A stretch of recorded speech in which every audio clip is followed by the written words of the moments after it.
ত্রয়োদশ জাতীয় সংসদ নির্বাচন ও গণভোটে পোস্টাল ব্যালটে ভোট দিতে নিবন্ধিত ভোটারদের দ্রুত ভোট প্রদানের অনুরোধ জানিয়েছে নির্বাচন কমিশন।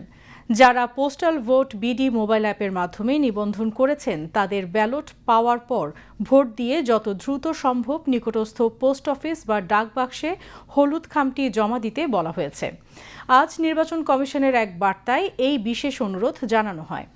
ইসির বার্তায় পোস্টাল ভোট বিডি অ্যাপের মাধ্যমে নিবন্ধনকারী ভোটাররা ব্যালট পাওয়ার পর দ্রুত ভোটদান সম্পন্ন করে নির্ধারিত হলুদ খামটি ডাকযোগে পাঠিয়ে দিতে বলা হয়।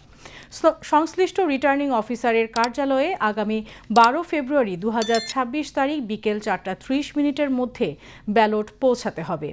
এই সময়ের পর কোনো ব্যালট পৌঁছালে তা গণনা করা হবে না। পোস্টাল ভোট দিতে দেশ ও বিদেশ থেকে মোট 15,33,683 জন ভোটার অ্যাপের মাধ্যমে নিবন্ধিত হয়েছেন।